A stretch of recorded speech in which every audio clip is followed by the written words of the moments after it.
Have you ever smiled at someone else's success while quietly wondering where you went wrong? You tell yourself you're happy for them, and you truly are. But later that night, when everything is quiet, you scroll through your phone and feel something heavy in your chest. Not jealousy, not resentment, just a quiet realization. They are moving forward, and you are not. You didn't quit.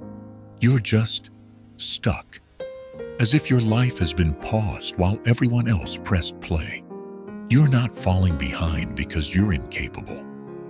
You're falling behind because you've been waiting too long, waiting to feel ready, waiting to feel confident enough, waiting for the right time.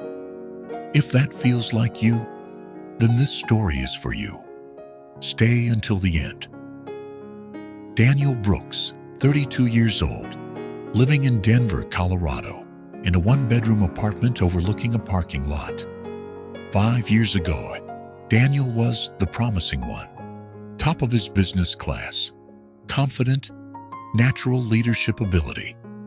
Everyone said, he's going to do something big. He believed it too. But somewhere between 27 and 32, things stalled.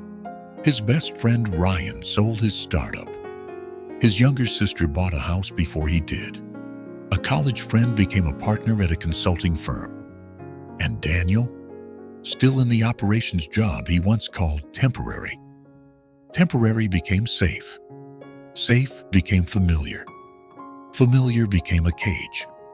5 years earlier, he had turned down an opportunity to join a fast-growing startup because the salary was unstable. I'll join when I'm better prepared, he told himself. He chose a stable operations job instead. In that startup, Ryan became one of the first employees. Daniel tried not to think about it until the email arrived. Subject line: organizational restructuring. His department was being downsized. His position would be eliminated in 60 days. 5 years of safety, gone in a paragraph. He stared at the screen. His heart pounded, not just from fear, but from realization. The very thing he had tried to avoid, uncertainty, had found him anyway. That night he opened LinkedIn. Ryan had posted about raising their Series C round. There was a photo of the original team. The fourth chair had once been offered to Daniel. He zoomed in on the image, not out of jealousy, but because he saw the cost of hesitation. He didn't choose wrong. He chose small, and small did not protect him. 2 days later, he called Ryan and asked, "What did I miss?" Ryan answered honestly, "You missed the uncertainty. You missed the long nights, but you also missed the growth. We were scared too. We just kept moving. We just kept moving." That sentence replayed in Daniel's head all night. He sat in his dark apartment, staring at the stack of notebooks neatly arranged on his desk. 5 of them, each filled with notes about products he once wanted to build, market analysis, interface sketches, revenue models, even a list of potential customers. He didn't lack ideas. He didn't lack knowledge. He lacked something else: the courage to begin before feeling certain. For 5 years, every time he thought about starting a business, he told himself, "I need to understand marketing better. I don't have enough capital yet. I'm not ready to fail publicly."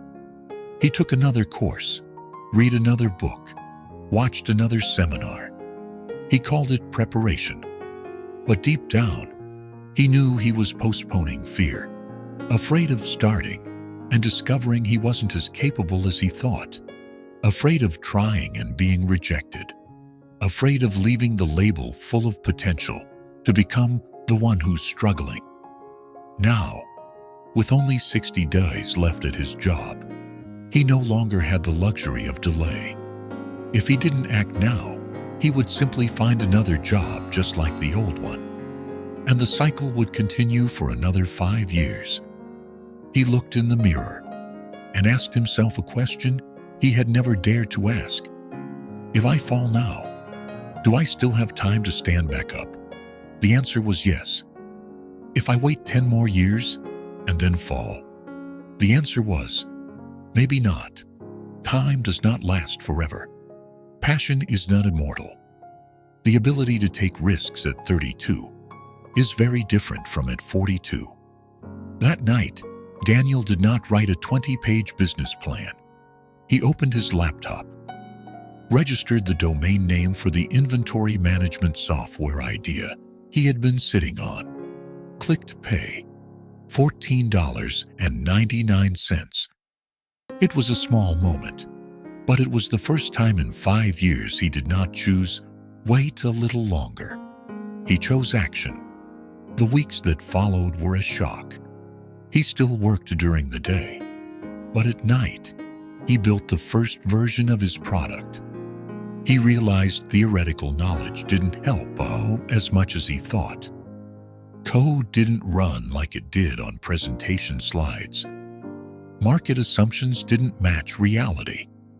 Features he thought were brilliant confused users. He brought a demo to a small shop owner he knew. After watching it, the owner paused and said, "I don't understand what this is supposed to do." That sentence hit 5 years of accumulated confidence. That night, he almost quit.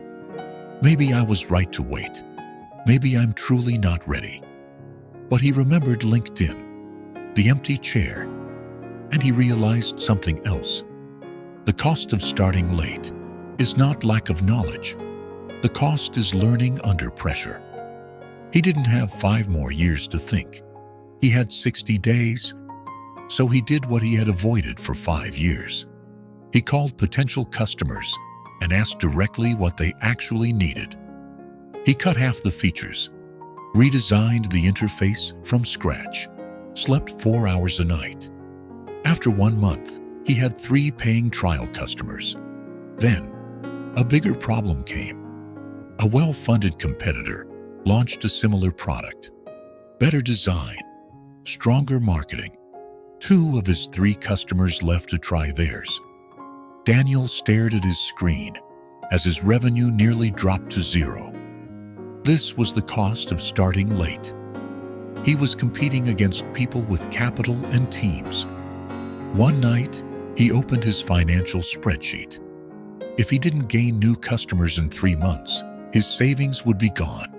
He could stop, go back to another job, stable, safe. But he asked himself, if I go back now, will I forgive this decision 5 years from now? The answer chilled him, no. So he chose the harder path.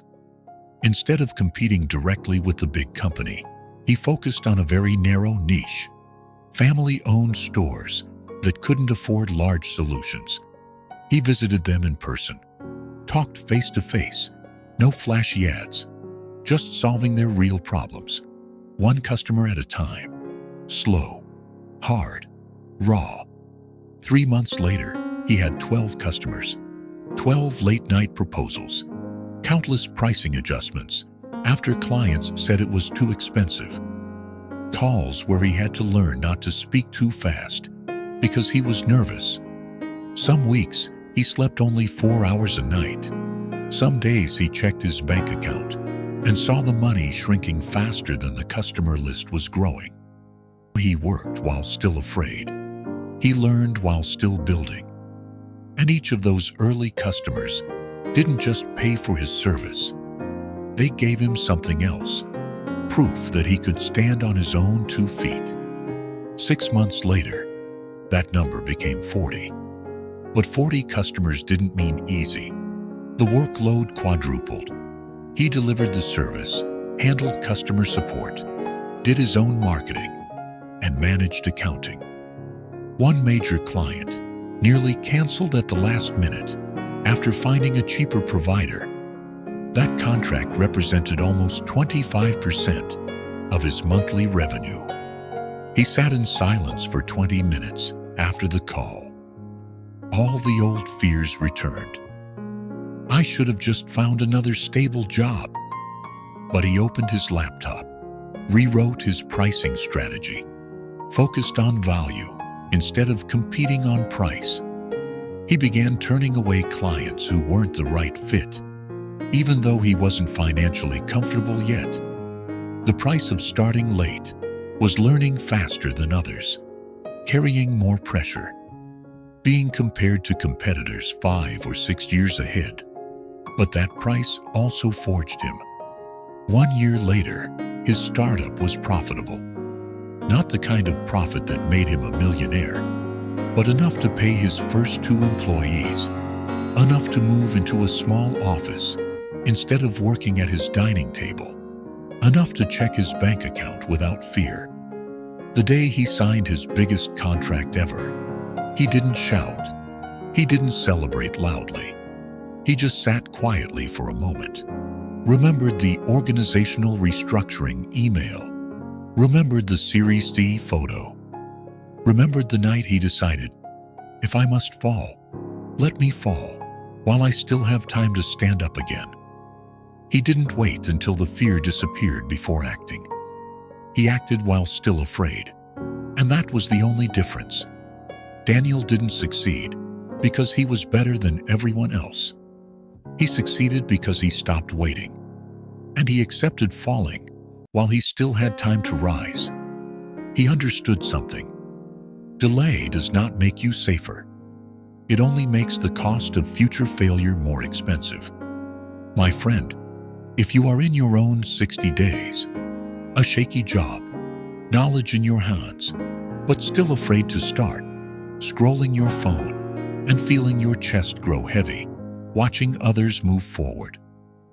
Remember this: you don't need certainty to step forward.